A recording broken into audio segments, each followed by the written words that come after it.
புதுக்கோட்டை மாவட்டம் இந்தியாவில் உள்ள வரலாற்று சிறப்புமிக்க இடங்களில் ஒன்றாகும். இந்தியாவில் சிறப்பான வரலாற்று சிறப்புமிக்க இடங்கள் 20 என்று தேர்ந்தெடுத்தால் அதில் ஒன்றாக புதுக்கோட்டை இருக்கும். புதுக்கோட்டைக்கு உள்ள சிறப்பே இயல், இசை, நாடகம் என்ற மூன்றுக்கும் இருப்பிடமான ஒரு ஊர். இங்கே உலக புகழ்பெற்ற இசை கல்வெட்டு அமைந்திருப்பது இந்த குடுமியான்மலையில். அடுத்து ஓவியம் என்று சொன்னால் அஜந்தா எல்லோரா ஓவியத்திற்கு நிகரான சித்தண்ணாவாசல் ஓவியங்கள் உலக பிரசித்தி பெற்றவை. ஆவுடையார் கோயிலில் உள்ள அந்த கோயில் அமைப்பு எல்லோரும் அங்கு வரக்கூடிய சபதிகள் எல்லோரும் ஆவுடையார் கோயிலில் இருக்கக்கூடிய அந்த ஒரு வேலைப்பாட்டு நீங்களாக மற்றவற்றை செய்து தருகிறோம் என்று ஒப்பந்தம் செய்து கொள்வதிலிருந்தே ஆவுடையார் கோயில் அது நாயன்மார் காலத்தில் தேவாரத்தில் திருப்பெருந்துறை என்று அழைக்கப்படும். அந்த திருப்பெருந்துறைக்கு உள்ள இன்னொரு மிகப்பெரிய சிறப்பு, உலகமே போற்றுகின்ற பக்தி பணுவலில் மிக உயர்ந்தது என்று இன்று வரைக்கும் பாராட்டப்படுகின்ற திருவாசகம் பிறந்த இடம் மாணிக்க வாசகர் இருந்த ஊர். அந்த கோயிலுக்கு உள்ள ஒரு சிறப்பே எந்த ஆகமத்திலும் இடம்பெறாத வகையில் அங்கே மூலஸ்தானம் ஆத்மநாதர் வெறுமையாக இருக்கும். அங்கு படைக்கப்படுகின்ற அந்த நைவேத்தியம் ஆவி பறக்க சுடு சாதத்தை முன்னால் இருக்கக்கூடிய அந்த கற்பலகைகளை பரப்பி விடுவார்கள். இந்த ஆவிதான் அதற்கு நைவேத்தியம். அங்கே மூலவருக்கு உற்சவமூர்த்தி யார் என்றால் மாணிக்க வாசகர். மாசி மாதத்தில் 10 நாள் திருவிழாவில் மாணிக்க வாசகரை தான் தேரிலே வைத்து ஊர்வலமாக அழைத்து வருகிறார்கள். அப்படிப்பட்ட திருப்பெருந்துறை திருவாசகம் பிறந்தது. திருவாசகத்திற்கு உருகாதார், உருவாசகத்திற்கும் உருகார் என்று சொல்வார்கள். அடுத்து ராமேஸ்வரம் கோயில் மண்டபத்தை போல மிகச்சிறப்பாக அந்த நுழைவாயில் அமைந்த ஒரு கோயில் திருக்கோகர்ணம் கோயில். அந்த திருக்கோகர்ணத்தில் பிறந்த மான்முண்டியா பிள்ளை அவர்கள்தான் கஞ்சிரா என்ற இசைவாத்தியத்தை சென்ற நூற்றாண்டின் ஆரம்பத்தில் கண்டுபிடித்தார். மற்ற தோல்வாத்தியங்களுக்கெல்லாம் ஆட்டுத்தோலையோ மாட்டுத்தோலையோ போடுவார்கள், ஆனால் கஞ்சிராவிற்கு மட்டும் உடும்பை பயன்படுத்துகிறார்கள். அந்த கஞ்சிரா என்ற இசைக்கருவியை கண்டுபிடித்த மான்முண்டியா பிள்ளை அவருடைய வளர்ப்பு பிள்ளைதான் நாடக தந்தை என்று பாராட்டப்படுகிற சங்கரதாஸ் சுவாமிகள். ஆகவே இயல், இசை, நாடகத்தில் மூன்றுக்கும் சிறப்பான ஒரு பூமியாக விளங்குவது இந்த புதுக்கோட்டை சமஸ்தானம். அந்த புதுக்கோட்டைக்கு இசை பாரம்பரியத்தில் 2 வகையாக சொல்வார்கள். அதில் இந்த தாளக்கட்டு என்பது புதுக்கோட்டைக்கே உரியது. புதுக்கோட்டையிலே தான் முதல் பெண் மிருதங்க வித்வான் ரங்கநாயகி பிறந்த ஊர். அதை அடுத்து கனகாம்புஜம் என்ற அம்மையார் ஹரிக்கதையை சொல்லி வாழ்ந்திருக்கிறார்கள். ஆக ஹரிக்கதை, வயலின் சந்திரசேகரன், கஞ்சிராவினுடைய தட்சிணாமூர்த்தி பிள்ளை, அவருடைய குரு மான்முண்டியா பிள்ளை, இப்படி மிகப்பெரிய இசை பாரம்பரியத்தை உருவாக்கிய பெருமை நம்முடைய புதுக்கோட்டைக்கு உண்டு. புதுக்கோட்டையிலே பார்க்க வேண்டிய சிறப்புமிக்க வரலாற்று இடங்கள் என்று சொன்னால் நார்த்தாமலை. நார்த்தாமலையின் உச்சியிலே இருக்கக்கூடிய அந்த சிவன் கோயில் அது வட்ட வடிவில் அமைந்த கோபுரத்தை உடையது. அத்தகைய கற்றளியை விஜயாலய சோழன் 2வது காலகட்டத்தில் சோழ மண்டலத்தை ஆண்ட விஜயாலய சோழர் காண்டத்திலே கட்டப்பட்ட கோயிலாகும். அதன் எதிரிலே ஒரு விஷ்ணு கோயில், அது நாயக்கர் காலத்தில் வந்தது. அங்கே இருந்த சோழர் காலத்து ஓவியத்தின் மீது பூசிவிட்டு அதன் மீது விஷ்ணுவினுடைய லக்ஷ்மியினுடைய ஓவியங்களை வரைந்திருக்கிறார்கள். அதையெல்லாம் இப்பொழுது ஆராய்ச்சியாளர்கள் கண்டுபிடித்து சொல்கிறார்கள்.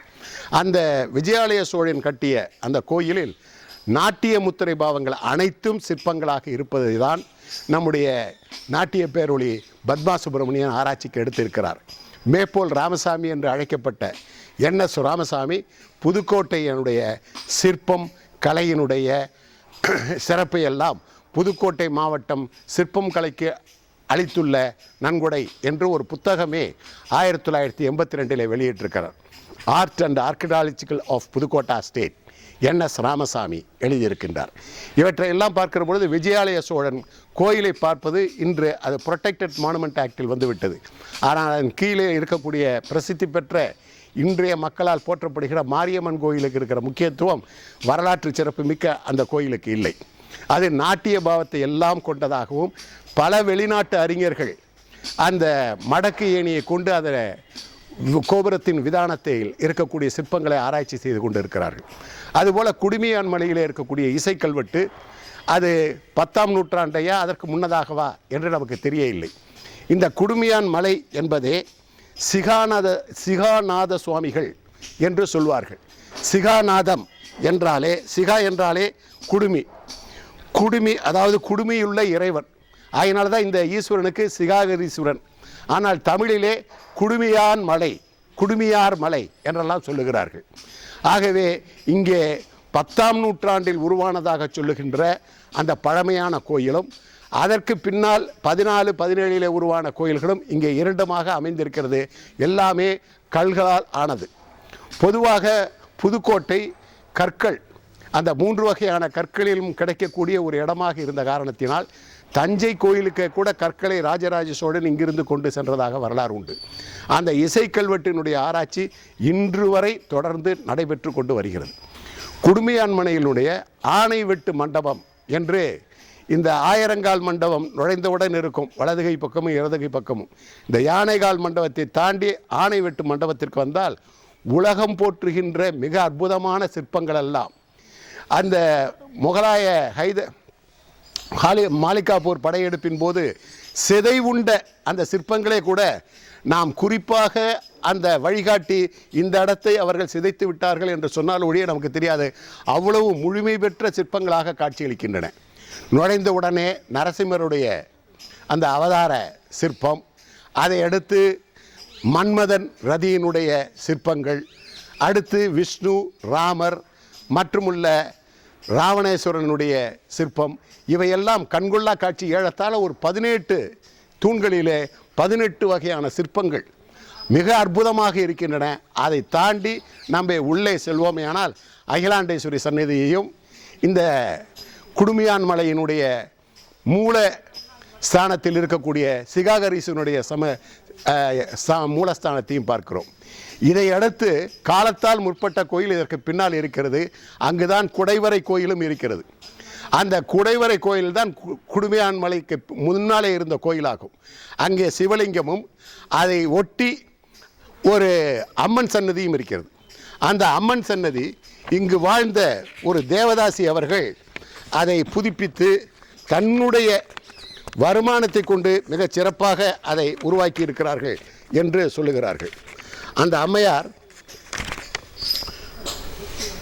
உமையாள் நாச்சி என்னும் தேவதாசி குகை கோயிலுக்கு அருகில் உள்ள அம்மன் கோயிலை கட்டுவித்து அங்கு மலையமங்கை அல்லது சௌந்தரநாயகி அம்மனை பிரதிஷ்டை செய்தால் இப்பெண்மணி குடுமியான் மலை கோயிலுக்கு மேலும் பல கலைகள் அளித்துள்ளாள் என்ற வரலாறை பார்க்கிறோம். அதை தான் பழமையான கோயில், அது காலத்தால் முற்பட்ட கோயிலாகும். குடைவரை கோயில் 10ஆம் நூற்றாண்டு அதற்கு முற்பட்டதாக இருக்கலாம் என்று சொல்கிறார்கள். இங்கு ஏறத்தாழ 128 கல்வெட்டுகள் இருக்கின்றன. 120 கல்வெட்டுகள் புதுக்கோட்டை சமஸ்தான ஆட்சியின் போதே பதிவு செய்யப்பட்டு புத்தகமாக நம்முடைய அருங்காட்சியில் இன்று விற்பனைக்கும் கிடைக்கின்றன. இந்த கல்வெட்டுகளை எல்லாம் ஆராய்ந்தால் இதனுடைய வரலாறு பல புதிய தகவல்களை எல்லாம் தருகின்றன. இங்கே இந்த அகிலாண்டேஸ்வரி சன்னதிக்கு எதிரில் நீங்கள் வருவீர்களா, அந்த மண்டபத்தில் 6 முகம் கொண்ட அறுவெட்டுக்கல் ஒன்று இருக்கிறது. இந்த 12க்கு 13 அமைந்துள்ள இந்த கல்லானது ஒரே கல்லாக இருக்கிற காரணத்தினால் கீழும் அவ்வாறு இருக்கும், 6 அறுமுகமாக மேலும் அறுமுகமாக இருக்கும். அந்த கல்வெட்டில் அமர்ந்து கொண்டுதான் ஆரம்ப காலத்தில் புதுக்கோட்டை மன்னர்கள் தங்களுடைய முடிசூட்டு விழாவை நடத்தி இருக்கிறார்கள். மிகவும் பிற்காலத்தில், அதாவது போன நூற்றாண்டின் ஆரம்பத்தில் தான் திருக்கோவரணம் கோயிலிலே மன்னர்கள் முடிசூட்டி கொண்டதாக நமக்கு வரலாறு தெரிகிறது. இன்று நம்முடைய புதைபொருள் இலாக்காவும் வரலாற்று ஆவணங்களை காப்புகின்ற துறையும் இந்த கோயிலுடைய பழைய வடிவத்திலேயே இதை கட்டி காக்க வேண்டும் என்று இன்று அந்த மண்டபங்களை எல்லாம் புதுப்பித்து கொண்டு இருக்கிறார்கள். எல்லாவற்றுக்கும் மேலாக இந்த சிகரமாக இருக்கக்கூடிய மலையினுடைய நடுப்பகுதியில் ஒரு 63 நாயன்மார்களுடைய சிற்பங்களும், அங்கே அந்த எருது வாகனத்தின் மீது சிவனும் பார்வதியும் அமர்ந்திருக்கிற கோலமுள்ள சிற்பங்களும் இருக்கின்றன. இவையெல்லாம் கண்கொள்ளா காட்சிகள். அந்த மனிதர்களே நடக்க முடியாத அந்த இடத்தில் சென்று இவ்வளோ அற்புதமான சிற்பங்களை செதுக்கி வைத்திருக்கிற காட்சி நம்மை எல்லாம் பிரமிக்க வைக்கக்கூடியதாக இருக்கிறது. இங்கே இருக்கக்கூடிய இந்த மண்டபம் ஒரு 1500 ஆண்டுகளுக்கு முன்னால் முழுமையானதாக எவ்வாறு இருந்திருக்கும் என்பதை நம்முடைய கற்பனை கண்களை கொண்டு பார்ப்போமேயானால் நமக்கு மிகப்பெரிய வியப்பும் ஆச்சரியமும் ஏற்படுகிறது. அப்படிப்பட்ட வரலாற்று சிறப்பு மிக்க கோயில் இந்த குடுமியான் கோயில். குடுமியான் மலை இது திருநலக்குன்றம் என்று 10ஆம் நூற்றாண்டு கல்வெட்டுகளில் குறிப்பிடப்படுகிறது. திருநலக்குன்றம் என்பது ஆதி காலத்து பெயர். பிற்காலத்திலே அது குடுமியான் மலை என்று வந்தது. அதற்கு கர்ண பரம்பரையாக பல கதைகளை எல்லாம் சொல்லி கொண்டிருக்கிறார்கள். இறைவனுடைய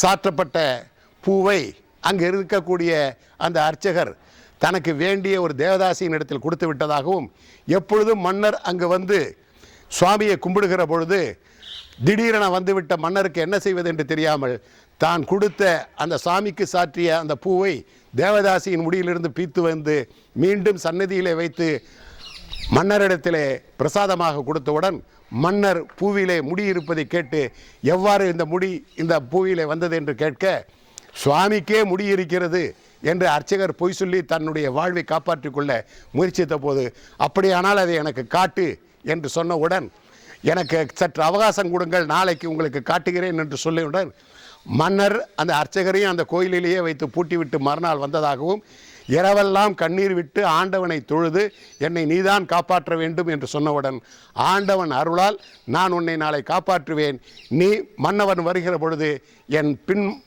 தலையை தடவினால் அங்கே முடி இருக்கும் என்று சொல்ல, பின்னால் மன்னவன் காலையில் வந்து தரிசிக்க வந்தபோது அர்ச்சகர் அந்த பின்பக்க முடியை கையை நீட்டிய போது அங்கே முடி தட்டுப்பட்டதாகவும், ஆகையினால் குடியுடைய சிவபெருமான் ஆக குடுமியை உடையவன் என்ற காரணத்தினால் குடுமியான் மலை என்று இதற்கு பெயர் பட்டது. சிகாகரீஸ்வரன் என்று பிறகு வடமொழியிலே இதற்கு பெயர் வந்துவிட்டது. ஆனாலும் மக்கள் இன்று இதை குடுமியான் மலை என்றே சுருக்கி சொல்லிக் கொண்டு இருக்கிறார்கள்.